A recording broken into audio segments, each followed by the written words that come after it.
तोते और कबूतर भैया, आपको पता है कि जंगल में बरसात का मौसम आने ही वाला है। क्यों ना हम पास वाले जंगल से दाना लाकर जमा कर लें। कल मैं गई थी पहाड़ों की ओर। वहाँ जो नदी है वो भी सूखी हुई है, लेकिन उस नदी में ढेर सारे चावल उगे हुए हैं। अगर आप मेरी बात मानो तो हम सब मिलकर वो चावल के पौधे काटकर अपने अपने घरों में जमा कर लेते हैं, और जब बरसात शुरू होगी तो हमें भोजन की कोई कमी नहीं होगी। चिड़िया बहन, अब तो मौसम बदल गया है। अब कहाँ इतनी देर बरसात होती है। अगर 1 या 2 दिन बरसात हो भी गई तो गुजारा कर लेंगे। हाँ चिड़िया बहन, कबूतर ठीक ही कह रहा है। वो नदी तो है भी बहुत दूर, हमसे इतनी दूर नहीं जाया जाता। जैसे आप दोनों की मर्जी। मुझे तो डर लग रहा था बरसात से, इसीलिए आई थी आपके पास। फिर मानो चिड़िया वहाँ से चली जाती है। वो सीधा कौवों के पास जाती है। बादल और बिजली, मैं बहुत परेशान हूँ। अरे क्या हुआ चिड़िया, तुम तो हर समय परेशान ही रहती हो। बिजली बहन, बरसात होने वाली है। हमारे पास इतना भोजन नहीं है जो हम बरसात में खा सकें। पहाड़ों वाली नदी में ढेर सारा अनाज उगा हुआ है। अगर बारिश हो गई तो नदी में पानी आ जाएगा और वो सारे चावल खराब हो जाएंगे। आप दोनों भी मेरे साथ चलो, हम मिलकर वो चावल ले आते हैं। चिड़िया, बहुत दूर की सोचती हो तुम। वो तो बहुत दूर है नदी, हम तो इतना दूर नहीं जा सकते। हाँ चिड़िया, अगर तुमने जाना है तो जाओ, हमें क्यों लेने आई हो। बस आ जाती हो रोज नए नए भाषण देने। फिर मानो चिड़िया चुपचाप वहाँ से अपने घर लौट जाती है। मेरी तो कोई बात नहीं सुनता। न जाने क्यों पक्षियों को चिंता नहीं है क्या खाएंगे सब। अगर बरसात ज्यादा दिन के लिए आ गई तो। मामा, अगर मैं चलूँ तो आपके साथ, हम दोनों मिलकर वो अनाज लाकर अपने घर में जमा कर लेते हैं। मामा, मैं काम कराऊंगी आपके साथ। मैं चावल के पौधों को इकट्ठा करूंगी और आप उन्हें उठा उठा कर घर ले आना। ठीक है मीना बेटी, हम सुबह ही जाएंगे। फिर वो दोनों माँ बेटी सो जाते हैं।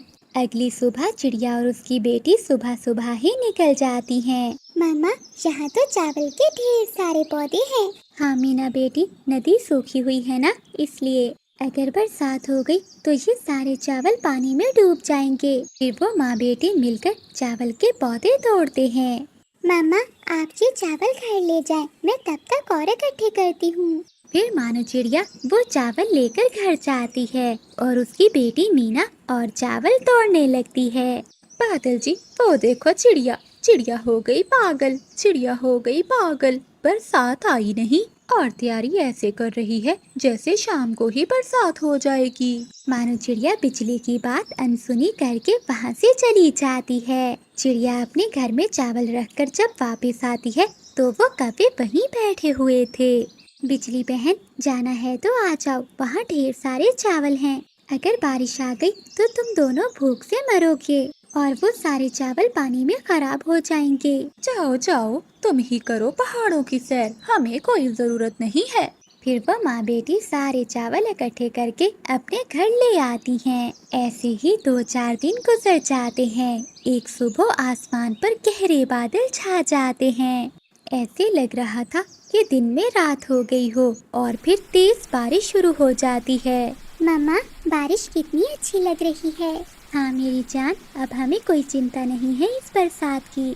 बारिश फिर ही अच्छी लगती है जब कुछ घर में खाने को हो। शाम हो जाती है लेकिन बारिश अभी तक नहीं रुकी थी। बारिश तो पहले से भी ज्यादा हो गई थी। बादल जी, सबसे निकम्मे तुम ही हो जंगल में। बारिश आज शुरू हुई है और हमारे पास एक दिन का भी दाना नहीं। चुप कर कर बैठ जाओ बिजली, तुम्हारा पेट है या कुआं जो भरता ही नहीं। अभी सुबह ही तो दाने खाए थे। जब बारिश रुकेगी तो ला दूंगा तुम्हें कुछ खाने को। ऐसे मौसम में तो मैं किसी के यहाँ चोरी भी नहीं कर सकता, क्योंकि सभी पक्षी अपने अपने घोंसलों में बैठे हैं। और फिर सारी रात बारिश होने के कारण हर तरफ पानी ही पानी जमा हो गया था। कबूतर यार, मुझे तो बहुत भूख लगी हुई है। अगर चिड़िया की बात मानी हुई तो आज हम भी बरसात के मजे ले रहे होते। हाँ चीकू यार, ऐसी बारिश में भूख से मरने से अच्छा है कि हम कहीं से दाना ढूंढ कर लाएं। चलो कबूतर, बादल के पास चलते हैं। फिर तोता और कबूतर तेज बारिश में कौवों के घर जाते हैं। आओ चीकू और बंटी, क्या कुछ खाने के लिए लाए हो? नहीं नहीं, हम तो खुद भूख से मर रहे हैं। दाना ढूंढने के लिए निकले थे। जंगल में हर तरफ पानी ही पानी है, इसलिए हम दोनों तुम्हारी तरफ आ गए। बादल जी, तुम भी इन दोनों के साथ दाना ढूंढने जाओ, मैं मर रही हूँ भूख से। चार कबूतर जो चिड़िया बता रही थी कि उस सूखी नदी में ढेर सारे चावल हैं, क्यों न हम वहीं जाएं, कुछ न कुछ तो मिल ही जाएगा। हाँ, बात तो ठीक है तुम्हारी बादल, ज्यादा ना सही तो थोड़ा ही सही, लेकिन कुछ न कुछ तो मिल ही जाएगा। फिर वो तीनों तेज बारिश में नदी की ओर चले जाते हैं। ये क्या तोते और कबूतर, यहाँ तो पानी ही पानी है। नदी तो पानी से पूरी तरह भर चुकी है। अगर मानो चिड़िया की बात मानी होती तो आज ऐसी तेज बारिश में अपनी जानों को खतरे में ना डालते। चलो अब वापस चलते हैं, यहाँ तो चावल का एक दाना भी नहीं है। फिर वो तीनों नाराज होकर वहाँ से चले जाते हैं। वो तीनों एक पेड़ के नीचे बैठे हुए थे। दोस्तों, भूख के मरने से अच्छा है क्यों ना हम मानो चिड़िया के पास चले, वो जरूर हमें कुछ खाने को दे देगी। ना भाई तोते, मर जाऊंगा लेकिन उस चिड़िया से भीख नहीं मांगूंगा। ठीक है काफी, अगर तुमने नहीं जाना तो ना जाओ। चलो तोते, हम चलते हैं। फिर चीकू तोता और बंटी कबूतर दोनों मानो चिड़िया के घर की ओर चले जाते हैं। चिड़िया बहन, हम दोनों बहुत शर्मिंदा हैं, हम भूखे हैं, हमारी मदद करो। कबूतर भैया, उस नदी में इतना ढेर सारे चावल थे कि हम सारी जिंदगी बैठकर भी खाते तो वो कभी खत्म न होते, लेकिन अब तो पानी भर गया होगा उस नदी में। हाँ चिड़िया बहन, मैं तोता और कौवा गए थे वहाँ तो पानी ही पानी था। आप सबने ऐसी तेज बारिश में वहाँ जाकर बहुत बड़ी गलती की। जंगल के सभी पक्षी मुझसे दाना लेकर जा रहे हैं, आप दोनों भी आ जाते। मैंने कौन सा मना किया है किसी को। ये ले तोते और कबूतर भैया, ये चावल आप ले जाएं, अगर खत्म हो जाए तो और ले जाना। चिड़िया बहन, तुम्हारा बहुत बहुत धन्यवाद। फिर तोता और कबूतर वहाँ से चले जाते हैं। उधर बिजली का भी भूख की वजह से मर रही थी। बादल जी, मुझे लगता है मैं भूख से मर जाऊंगी, मेरा शरीर काम नहीं कर रहा। बिजली की ऐसी हालत देखकर बादल कौवा चिड़िया के घर जाता है। चिड़िया बहन, बिजली ने भेजा है मुझे, वो भूख से मर रही है।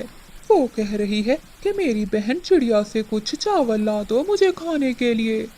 कौवे भैया, आप ये चावल ले जाओ, लेकिन हाँ, मेरी बात याद रखना, हमें कभी भी अच्छे समय में अपने आने वाले बुरे समय को नहीं भूलना चाहिए।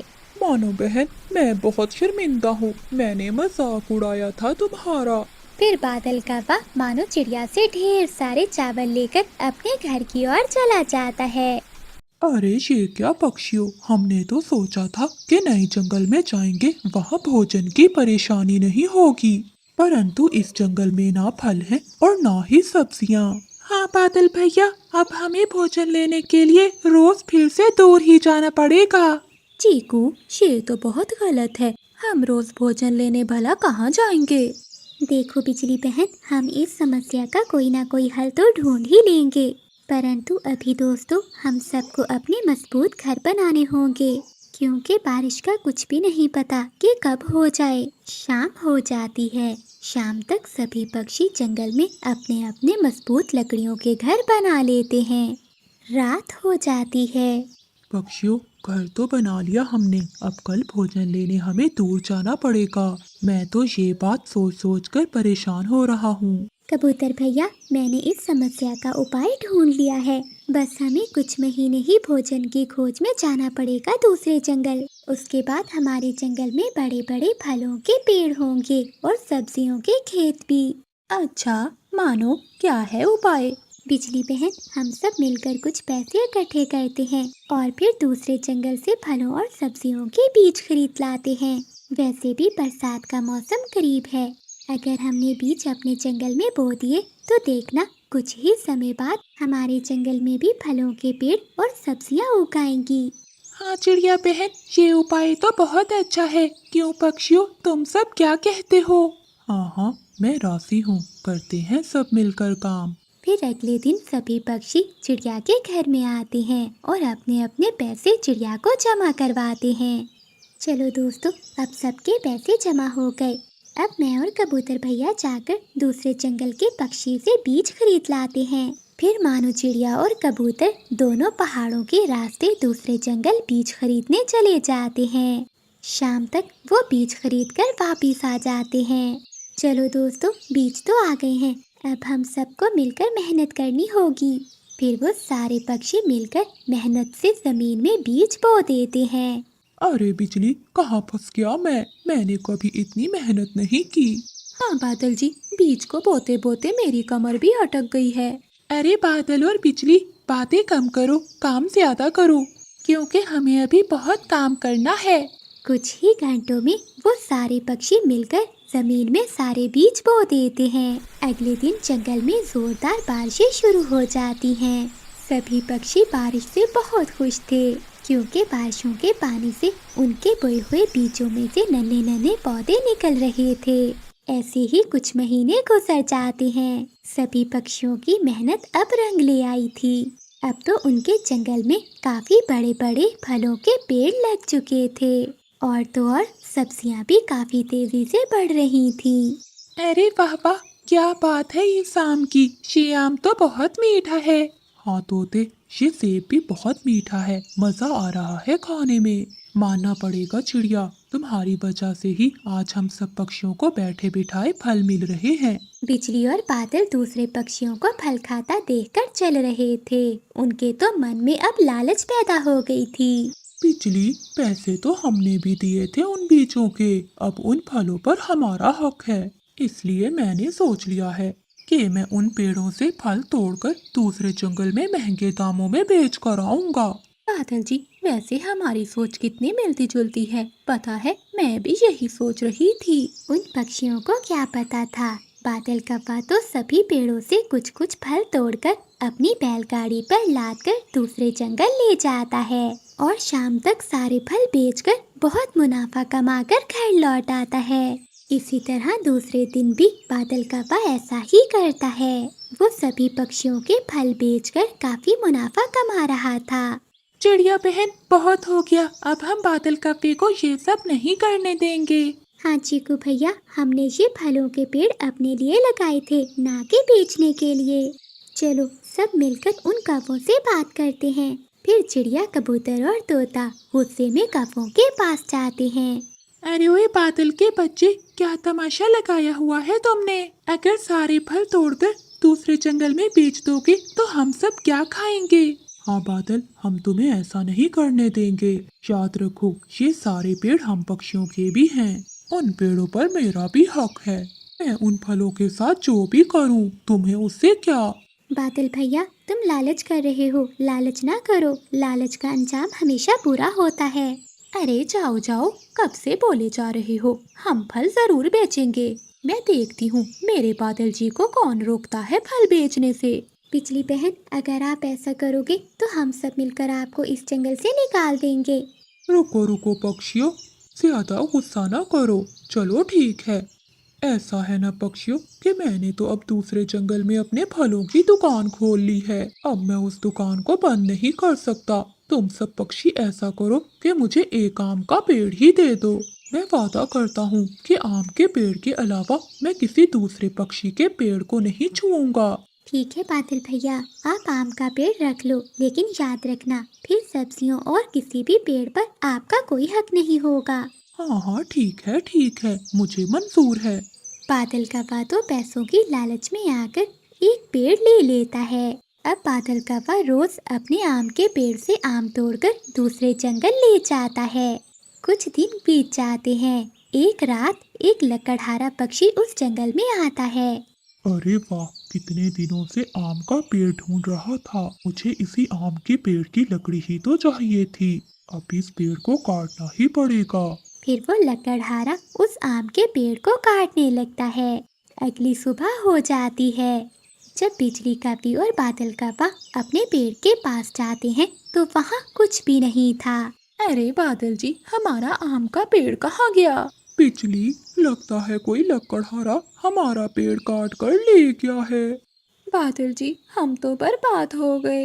अपनी लालच की वजह से बादल कव्वे ने अपना बहुत बड़ा नुकसान कर लिया था। अब वो किसी दूसरे पेड़ से फल और सब्जियां भी नहीं खा सकता था। बिजली, मेरी सहेली है ना नीली जी, उसके पति की मौत हो गई है और वो बेचारी बिल्कुल अकेली हो गई है। नीली जी ने अंडे भी दिए हुए हैं। अब वो हमारे जंगल में रहने के लिए आ रही है। जब मैं तुम्हारे लिए भोजन लेने जाऊंगा तो उसके लिए भी थोड़ा बहुत भोजन ले आया करूंगा, ताकि नीली जी अपने अंडों को अकेला छोड़कर ना जाए। क्यों बादल जी, ये नीली जी वही है ना जो तुम्हारे बचपन की दोस्त थी? सुन लो, तुम उसके लिए भोजन नहीं ढूंढोगे वरना अच्छा नहीं होगा। बिजली, तुम ही तो कहती थी कि मानो चिड़िया की तरह हमें भी दूसरे पक्षियों की मदद करनी चाहिए, और अब तुम खुद ही मना कर रही हो। तुम जो भी कहो, मैं तो नीली जी की जरूर मदद करूंगा।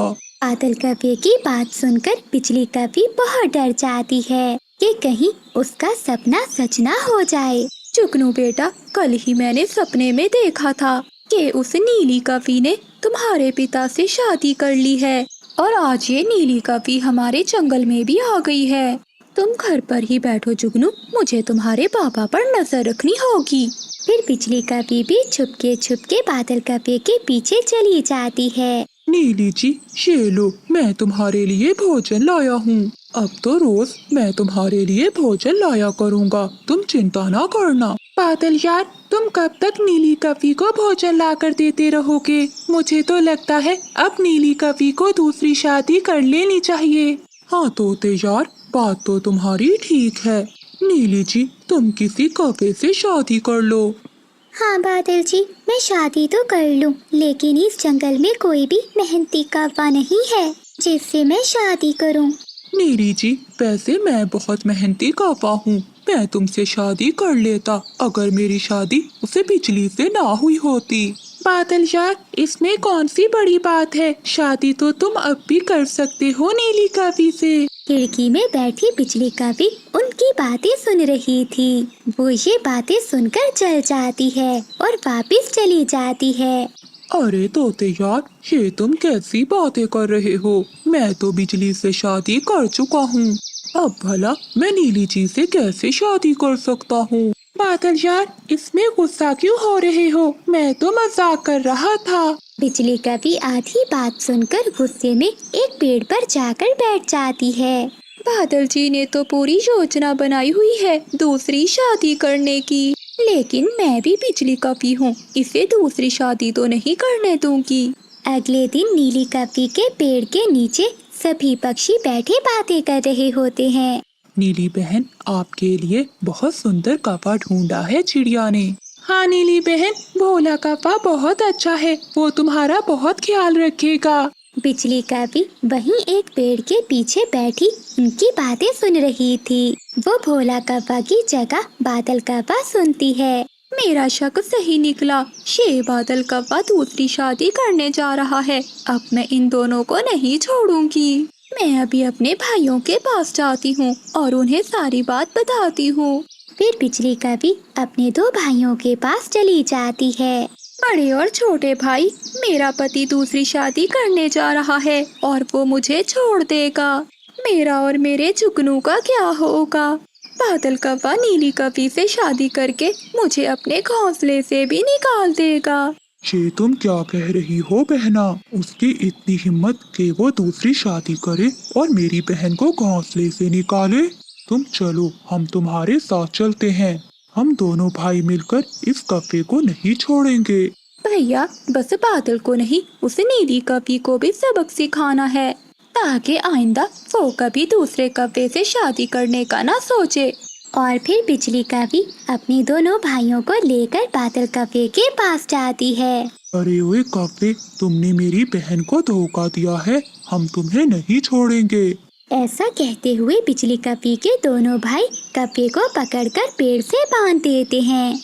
और फिर बिजली कव्वी का एक भाई नीली कव्वी के घोंसले से उसका अंडा उठा लेता है और वो दोनों अंडा लेकर वहाँ से चले जाते हैं। बिजली और उसका भाई बादल कव्वे के पास आते हैं।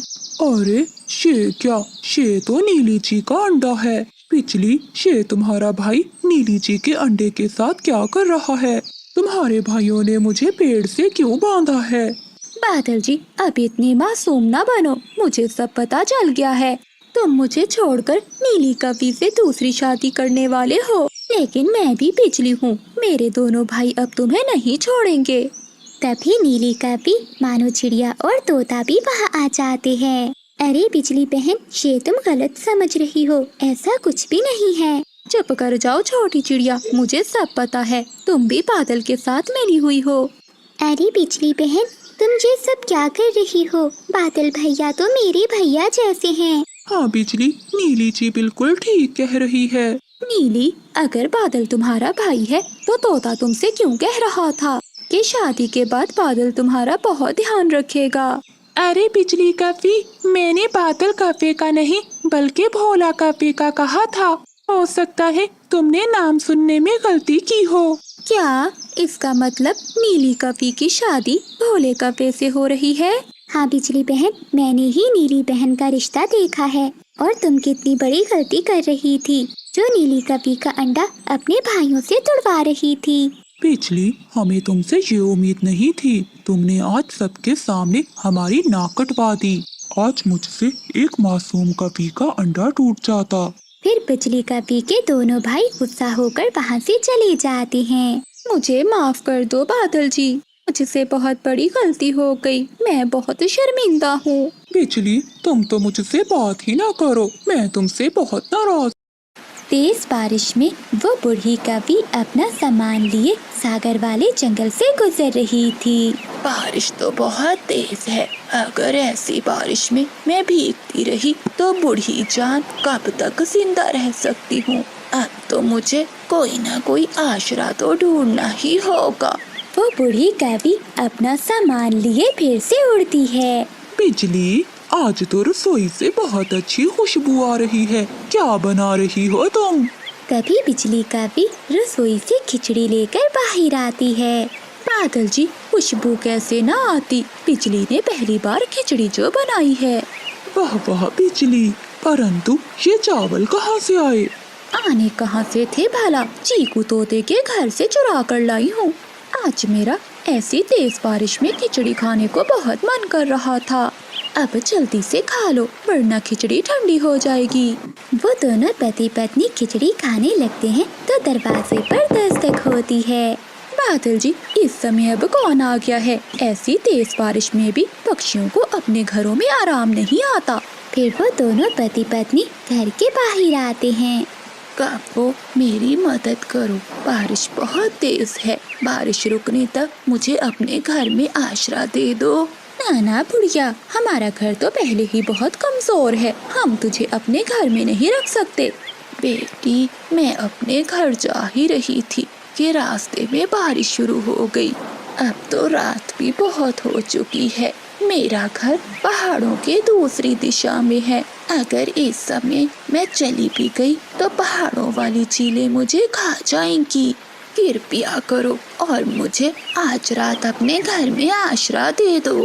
देख बुढ़िया, अब तो चली जा, हमारे घर में तेरे लिए कोई जगह नहीं है। चलो बादल जी, हमारी खिचड़ी ठंडी हो रही है। ऐसा कहते हुए वो कवि दरवाजा बंद कर लेते हैं और वो बूढ़ी कवि बारिश में ही भीगती रहती है। फिर वो बूढ़ी कवि अपना सामान लिए वहाँ से उड़ती है और उसे एक घर दिखाई देता है। वो वहाँ जाकर दस्तक देती है। कोई है तो मेरी मदद करो, मैं बारिश में भीग रही हूँ। अरे, ये इस समय कौन आ गया है?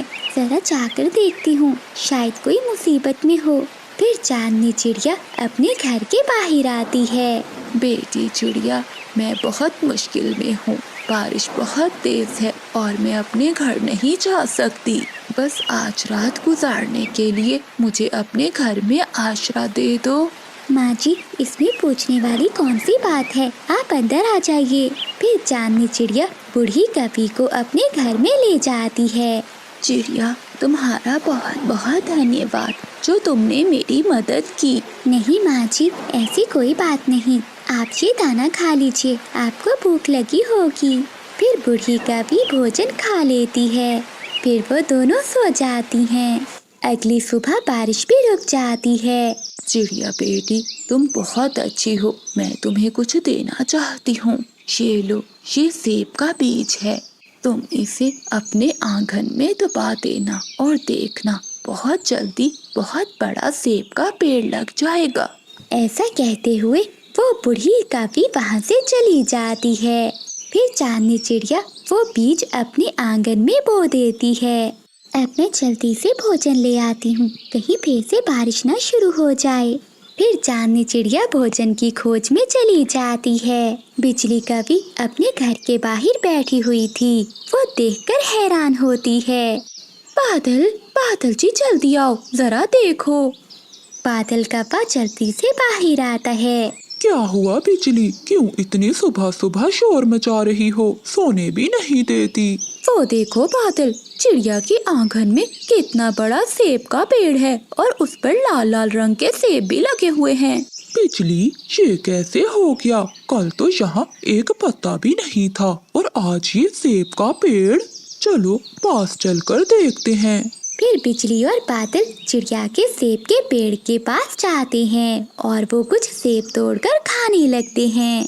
बिजली, ये सेब तो बहुत मजे का है। बादल, मुझे लगता है कि चिड़िया को इस पेड़ का पता नहीं है, तभी तो वो भोजन लेने गई है। अगर उसे पता होता तो वो भोजन लेने क्यों जाती? हाँ बिजली, तुम ठीक कह रही हो, लेकिन अब हम उस चांदनी को ये पेड़ नहीं लेने देंगे। फिर वो दोनों पति पत्नी उसी पेड़ पर अपना एक घोंसला बना लेते हैं। शाम को चिड़िया जब दाना लेकर वापस आती है तो वो सेब के पेड़ को देखकर बहुत हैरान होती है। अरे, ये तो मैंने सुबह ही सेब का बीज लगाया था, इतनी जल्दी ये पेड़ भी उग गया। ये जरूर जादुई सेब का पेड़ होगा। चिड़िया पेड़ के नीचे बैठी हुई थी, तभी वो कव्वे भी वहाँ आ जाते हैं। अरे ओ छोटी चिड़िया, यहाँ क्या कर रही हो? चलो जाओ यहाँ से। क्या मतलब बिजली? ये पेड़ मेरा है और मैंने ही सुबह इसका बीज बोया था। चांदनी, इस पेड़ पर हमने अपना घोंसला बनाया है और आज से ये पेड़ हमारा है। चली जाओ यहाँ से, वरना मार मार कर पंख तोड़ दूंगा मैं तुम्हारे। चांदनी चिड़िया तो पहले ही बहुत भोली भाली थी। वो कव्वों से डर जाती है और वहाँ से चली जाती है। ऐसे ही कुछ दिन बीत जाते हैं। एक दिन वो बूढ़ी कव्वी फिर से चिड़िया के पास आती है। माँ जी, आप तो वही है ना जो मुझे सेब का बीज देकर गई थी? हाँ बेटी, मैं वही कव्वी हूँ, लेकिन बेटी उस पेड़ पर तो कव्वे सो रहे हैं। बेटी, वो कोई साधारण बीज नहीं था, वो एक जादुई बीज था। फिर चांदनी चिड़िया सारी बात बूढ़ी कव्वी को बता देती है। बेटी, ये कव्वे बहुत चालाक हैं, इन्हें सबक सिखाना ही होगा। बेटी, ये लो कुछ बीज, ये तुम अपने आंगन में डुबा देना, फिर देखना उन कव्वों को सजा मिल जाएगी। ऐसा कहते हुए वो बूढ़ी कव्वी वहाँ से चली जाती है। फिर चांदनी चिड़िया उन बीजों को अपने आंगन में डुबा देती है। थोड़ी देर बाद वहाँ ढेर सारे फलों के पेड़ लग जाते हैं। चिड़िया ये देखकर बहुत खुश होती है, लेकिन बिजली और बादल तो जल रहे थे। बादल जी, ये क्या? चिड़िया के पास तो हर फल के पेड़ उग गए हैं और हमारे पास ये एक सेब का पेड़ ही है। बिजली, अब जंगल के सभी पक्षियों को पता चल गया है कि हमारे पास ये सेब का पेड़ ही है। बादल जी, अगर वो पेड़ हमारे नहीं हो सकते तो हम उन पेड़ों को काट देंगे। हाँ बिजली, ये ठीक है, रात होते ही हम ये पेड़ काट देंगे। ऐसे उस छोटी चिड़िया के पास एक भी पेड़ नहीं बचेगा। रात होते ही कुल्हाड़ी लेकर वो कव्वे चिड़िया के फलों के पेड़ों के पास आ जाते हैं। जैसे ही बादल कव्वा कुल्हाड़े से पेड़ काटने लगता है तो वो पेड़ की कुछ शाखाएं कव्वों को मारने लगती हैं। अरे ये क्या? ये पेड़ तो हमें मार रहे हैं, छोड़ दो, हमें छोड़ दो। हाँ पेड़ जी, हमें छोड़ दो, हम यहाँ से दूर चले जाएंगे, छोड़ दो हमें। किसी तरह से अपनी जान बचाकर वो कव्वे वहाँ से भाग जाते हैं। सुबह से जंगल में बारिश हो रही थी। ऐसी तेज बारिश में कव्वा और कव्वी अपने घर पे बैठे कुछ मुफ्त का खाने का सोच रहे थे। बादल जी, ऐसी तेज बारिश में मेरा तो कुछ स्वादिष्ट खाने को मन कर रहा है। बिजली, मेरा तो खिचड़ी खाने को मन कर रहा है। परंतु बादल जी, घर में ना चावल है ना दाल और ना ही मिर्ची। बिजली, क्यों ना हम दूसरे पक्षियों के घरों से सारी चीजें मांग लाते हैं और फिर शाम को खिचड़ी बनाकर खाएंगे। बादल, कहाँ है मेरा छाता? मैं पहले चिड़िया के घर से चावल ले आती हूँ। फिर बिजली कभी अपना छाता लेकर चिड़िया के घर जाती है। अरे बिजली, इतनी तेज बारिश में तुम क्या लेने आई हो? चिड़िया बहन, मेरे घर में सब है, दाल भी मिसाले भी, लेकिन चावल नहीं है। मुझे थोड़े से चावल दे दो, मैं शाम को खिचड़ी बनाऊंगी। तुम चिंता नहीं करो, मैं तुम्हारे घर भी खिचड़ी भेज दूंगी।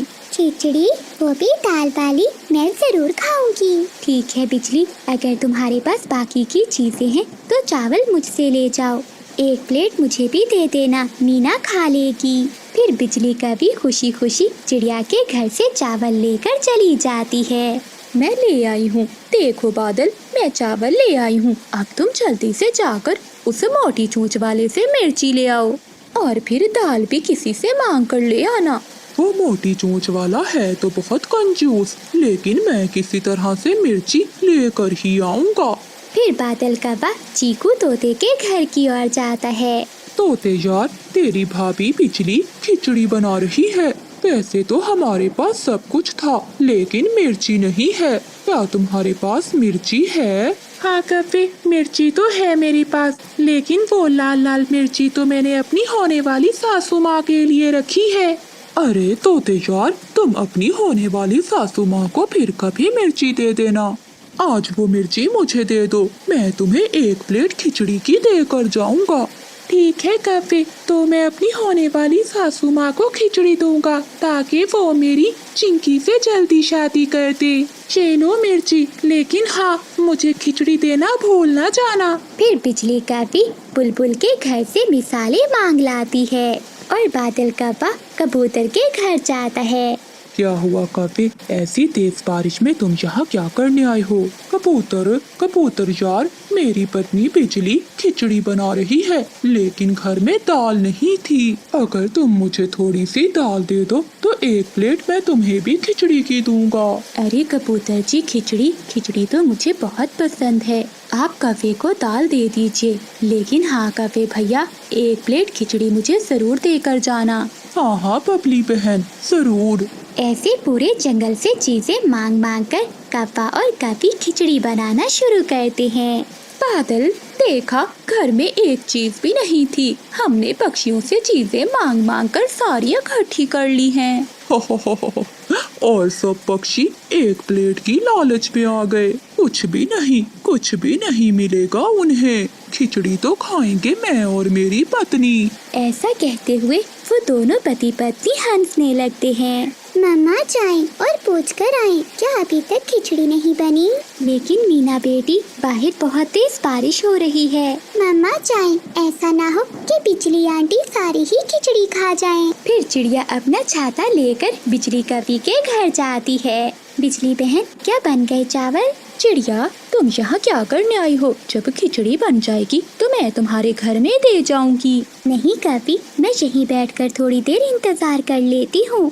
थोड़ी देर बाद तोता भी वहाँ आ जाता है। चिड़िया, तुम यहाँ क्या लेने आई हो? बिजली बहन मुझसे चावल मांग कर लाई थी और मैं खिचड़ी लेने आई हूँ। और मुझसे मिर्ची लाया था कौवा, मुझे भी एक प्लेट खिचड़ी दो। हाँ चिड़िया बहन, वो मिर्ची खत्म हो गई थी, इसलिए तेरा भाई बादल तोते से मिर्ची ले आया था। तभी बंटी कबूतर और बबली कबूतरी भी आ जाते हैं। और हाँ, दाल हमसे मांग कर लाए थे, हमें भी एक प्लेट खिचड़ी दो। तभी बुलबुल भी वहाँ पहुँच जाती है।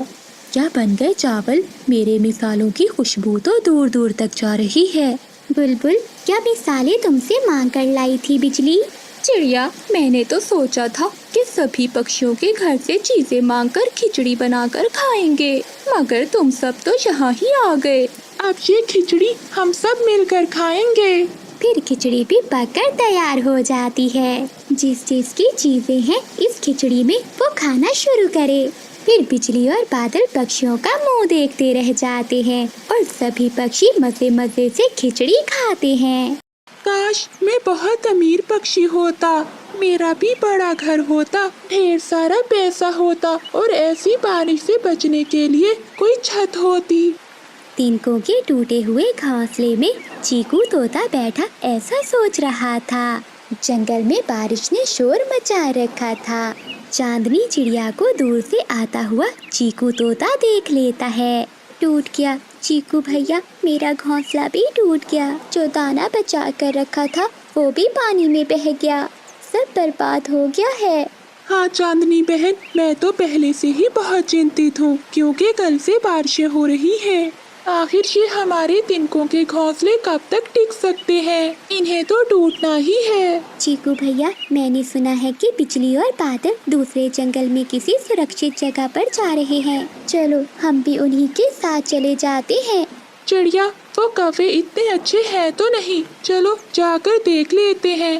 बादल, घोंसला उठाओ और मेरा मकई का भुट्टा ढूंढो। बिजली का भी पेड़ की डाल पर बैठी हुई थी और बादल कौवा नीचे पानी में गिरे हुए घोंसले को इधर उधर करके गोरी कपी का एक मकई का भुट्टा ढूंढ रहा था। यहाँ कुछ नहीं है, मैंने सब देख लिया है। शायद वो भुट्टा पानी में बह गया होगा। खुद तो पेट भर कर खा लिया, अब मैं क्या भूखी रहूंगी। बिजली, हमें देर हो रही है। हमें रात होने से पहले पहले दूसरे जंगल में जाना होगा। तभी चांदनी चिड़िया और चीकू तोता भी वहाँ पहुँच जाते हैं। बिजली, बादल भैया कहाँ है? वो बैठा है नीचे, मेरा मकई का भुट्टा ढूंढ रहा है। तभी बादल कौवा भी वहाँ आ जाता है। कौवे भैया, मैंने सुना है कि आप दूसरे जंगल में किसी सुरक्षित जगह पर जा रहे हो। हाँ, मैं पिछले महीने गया था वहाँ। वहाँ एक गुफा है, हम वहीं जाकर बैठ जाते हैं। वहाँ हम बारिशों से बच जाएंगे। हाँ बादल भैया, अगर हम सब एक साथ होंगे तो एक दूसरे की मदद भी कर पाएंगे। बादल, अब जल्दी से चलो, मेरा तो शरीर कांप रहा है ठंड से। फिर कौवा आगे आगे उड़ता है और सभी पक्षी बादल कौवे के पीछे पीछे जाते हैं। वहाँ एक पहाड़ों के पास पुरानी गुफा थी। उस गुफा के दरवाजे पर ढेर सारा घास और बेलें उगी हुई थी। ये है वो पुरानी गुफा जिसकी मैंने पिछले दिनों खोज की थी। अंदर आ जाओ, अंदर से ये बिल्कुल साफ सुथरी है। हम सब यहाँ रह सकते हैं। बादल भैया, यहाँ तो हम बारिश से भी बच सकते हैं। अब हम जी सकेंगे। फिर वो सब उस पुरानी गुफा के अंदर चले जाते हैं। मोटी चोंच वाले, वहाँ बैठो चिड़िया के साथ। ये जगह मेरे बादल जी की है। कैसे मेरे करीब होकर बैठ रहा है, जैसे मेरा पुराना मित्र हो। चीकू भैया, आप मेरे पास आ जाएं। चांदनी और चीकू, ये खोज मेरे बादल जी ने की है। अगर तुम्हें यहाँ रहना है तो हमारे लिए दाना लाना होगा। हाँ, मेरी पत्नी ठीक कह रही है। फिर ही हम तुम दोनों को यहाँ रहने देंगे। कौवे भैया, आप तो हमेशा लड़ाई की बातें करते हैं। हम ला देंगे दाना भी आपको। चीकू भैया, हमें कुछ खाने को मिले ना मिले, मगर इनका पेट तो अब भरना ही होगा, वरना ये हमें यहाँ से निकाल देंगे। चांदनी बहन, तुम यहीं बैठो, मैं जाता हूँ दाना ढूंढने। नहीं